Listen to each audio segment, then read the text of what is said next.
My name is John August. I am a screenwriter and novelist. I live in Los Angeles.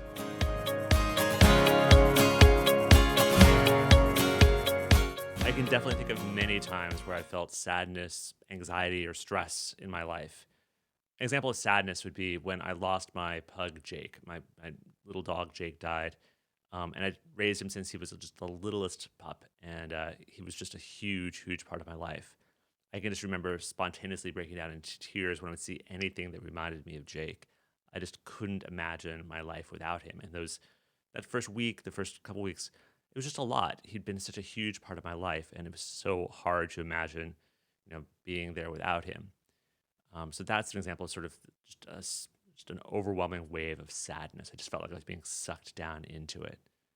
But I've also felt a lot of anxiety and stress. And anxiety and stress for me are situations where I feel like my body wants to do that kind of fight or flight thing. It wants to like either punch something or run away, but there's nothing to punch or run away from. It's like I am a, some kind of prey and there's a predator after me, and I feel that instinct, but there's actually nothing to do with it. And so it very much is a body feeling I get with anxiety.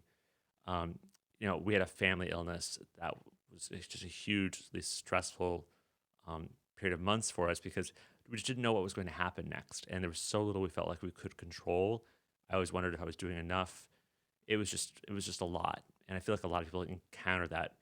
But I remember having that kind of anxiety even back in school with papers or applying to college. There was always just a lot of stuff like that that was sort of stacked up on top of me, and I didn't quite have the skills for dealing with it at the times. And I'd sort of muddle through. But I think with age, I've actually gotten better at recognizing what's happening and having some strategies to deal with it. Well, let's start with sadness and sort of what to do when you're feeling just overwhelmed by sadness. I think the first most important thing to do is acknowledge there's probably a reason why you feel sad. There's a real loss, there's a real reason why you're feeling the sadness, and to not run away from that reason. I think you actually have to experience some of the grief in order to get through it. It's a very natural process you know, of acknowledging what you had, what you lost, and then how to move forward. So just denying it is never going to be, I think, a good strategy. But eventually, you need to sort of be able to sort of pick yourself and move up and move on. And I think it really helps to be able to talk with somebody, or even just to write it down yourself. To really write down what you're feeling, or talk to somebody you can talk to about what you're feeling. Yeah, it's good to talk with people who also know you and sort of share your experience and care about you. But finding a neutral person to talk to can also be really helpful. It could be a counselor or someone else out there who's good at dealing with those situations, and just somewhere you can vent to about what it is that you're feeling. I think sometimes with sadness, especially, we feel bad when we don't feel as sad. We remember that, wow, I felt really sad last week, but I don't feel so sad now. There must be something wrong with me that I don't feel sad. No, you're actually just kind of healing. You're sort of getting past that thing. I wrote the movie Frankenweenie, and in it, the boy in the movie, he loses his dog, Sparky, and his parents tell him like, "Oh, you'll always carry a little piece of Sparky around with you." And I do think that's true. It's like when we lose something, when we experience grief or sadness, we do keep a little piece of that with us, and we keep the best parts of the things that we lose. So just remember, like, it doesn't mean that you have to forget them or give them away. They just move to a different part of you. Now, with anxiety and stress, I think a lot of times you actually are internalizing a thing that you should sort of stop internalizing. Yeah, just like sadness, you have to acknowledge that there's a reason why you're feeling this way, but you can't let it take over everything. There's a process called rumination, which is where basically every thought just gets focused on that source of that stress and that anxiety, and it's not helpful. It's not going to get you through to the next place. So, a thing I found helpful when we were going through some months of this was I had a little journal, and every day I would write down three things I was grateful for. I would do this in the morning. I have three things I'm grateful for, and three ways I can make the day good. And they weren't like huge, huge goals. They're like, I was like, I can make myself cereal for breakfast. I can do little small things that can make things a little bit better. And then at nighttime, I would take that same journal and I would say, here are three good things that happened today.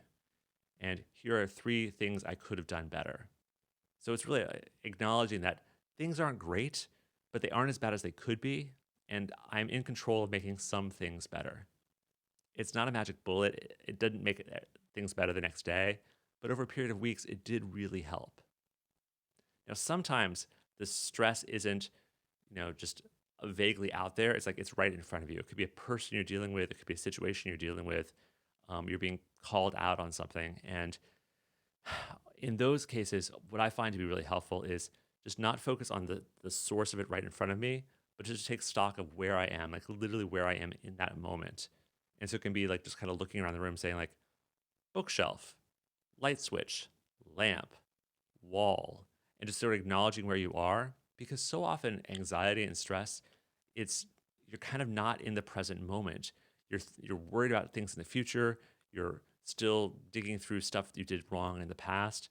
But no, you're actually right there in that moment. And if you could sort of ground yourself in that moment, it's a lot less scary and it's a lot less overwhelming. So just being present in this moment rather than being focused on the past or the future can be really helpful. All right, some takeaways I hope this may give to you is whether you're dealing with sadness or anxiety, is recognizing, yeah, there's probably a reason why you're feeling this, and you may not be able to solve it right away. But even if you can't solve the source of the problem right away, you can reach out to people for some help. You can write stuff down, either write down what you're feeling or what you would like to be feeling, or sort of what could be going well.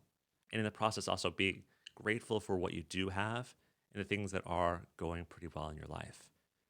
And finally, just try to be present in the moment that you actually are.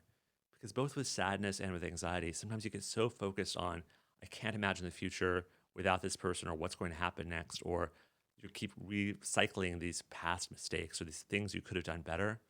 It's not especially helpful.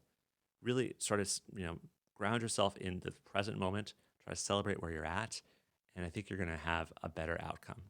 So I hope you're doing well. And these are some tips for me, and maybe watch some other videos here of what works for other people.